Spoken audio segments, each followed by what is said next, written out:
How do you set goals that will make a difference in your organization and goals that people can actually achieve? That's what we're going to talk about today, so stick around. If this is your first time on the show, my name is Matt Jertson. I'm a former Air Force instructor pilot, former head of training and development at SpaceX, and now I run a company called Better Everyday Studios, where we help turn great engineers into great people managers.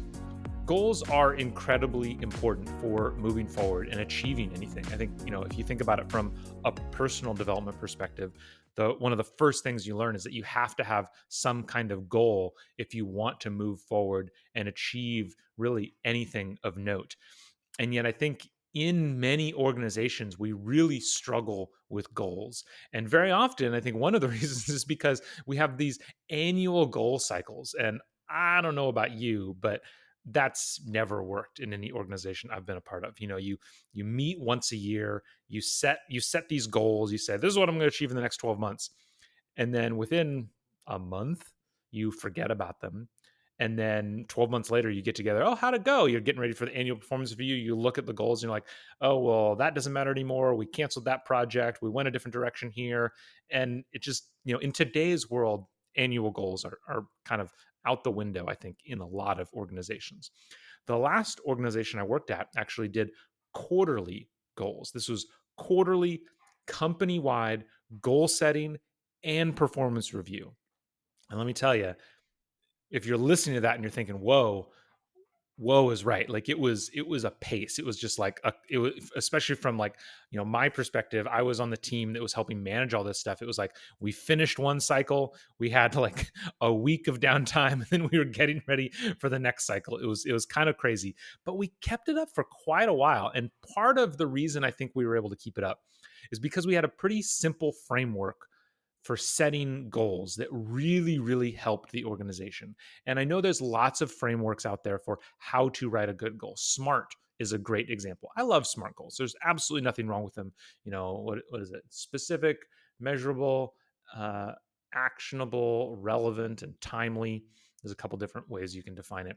Really great way to define goals. But I think it's missing something. I think very often when we're setting goals, we focus very much on the trees and we kind of miss the forest.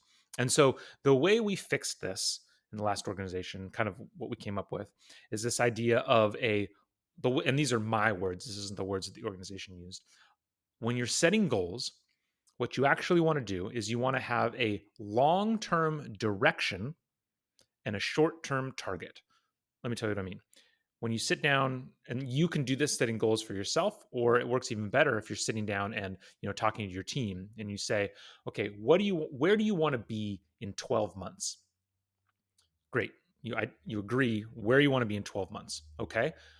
What do you need to achieve in the next 3 months in order to be there in 12 months? Right.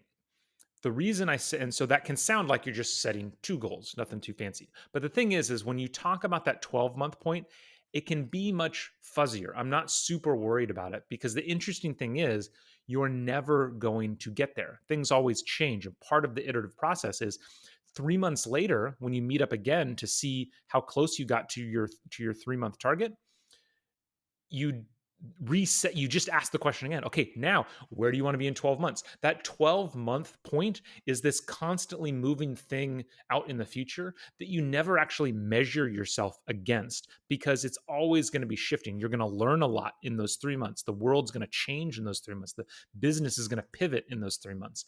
And so when you think about the 12-month or long-term direction, it's just that. It's a general idea of, I think we need to improve customer support, or we need to improve. You can get as specific as makes sense for your situation, but the point is, don't spend a ton of time trying to clearly articulate a point out in the future, which you're never going to get to because it's going to change, right? How you get there is going to change. What it needs to be is going to change. It's just always going to change. So don't worry too much about closely defining that long term place. And so that's why I call it just a long term direction. It's enough to know the direction that you're trying to go. And then the short term target, in this example, 3 months from now, that's where you get much more specific and you clearly list out using a framework like SMART to say, these are the numbers, this is what we're going to achieve, these are the percentages that we're going to change, right? Getting very specific, because that you are going to judge yourself against. 3 months from now, you're going to say, okay, how did we do against this? You can change this very much depending on the situation. It was interesting. The first ever career guidance that I got from like professional career guidance that I got when I was in the military. I believe I was a first lieutenant. So I had only been in the military for a couple years, for like 3 years, sat down with my squadron commander and he just says, I've had a lot of these conversations. I've found that the easiest place to start is usually the end. So let's see, I graduated in 2005. So he just said, where do you want to be in 2045?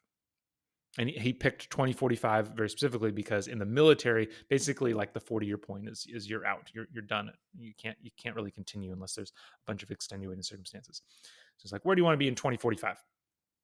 Or maybe he said 35. Either way, he talked about way in the future, right? So it's like, what is this super long-term direction? And then we just backed it up from there, got closer and closer and closer.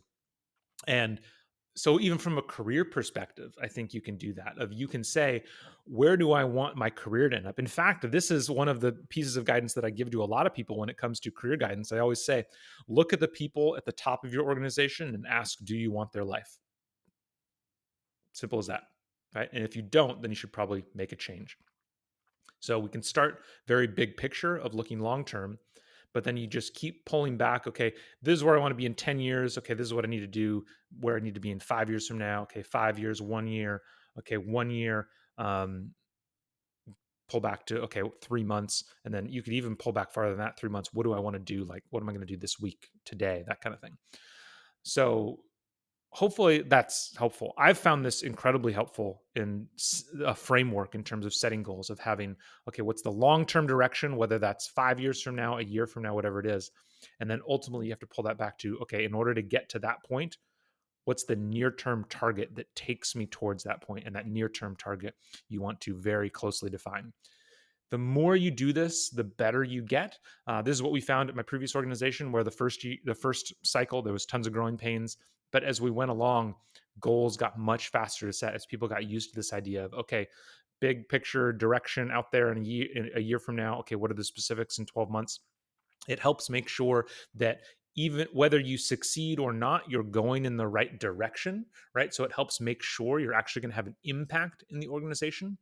And by providing that short-term target, it makes it much more likely that you're actually going to achieve that and then keep you moving in the right direction. Hopefully you find this framework helpful. If you did, please make sure to share this with other people. We only grow when you share this with other folks. So I deeply appreciate it if you share this show with other people. And I look forward to seeing you next time on the Leadership Launchpad. Thank you so much for listening to today's show.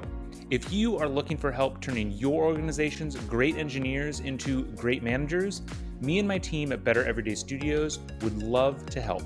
We deliver targeted and interactive training workshops that are designed to help build the 3 fundamental skills of any new manager: building trust, giving feedback, and setting goals. Reach out to me through matt@bettereverydaystudios.com so we can start making your organization better every day.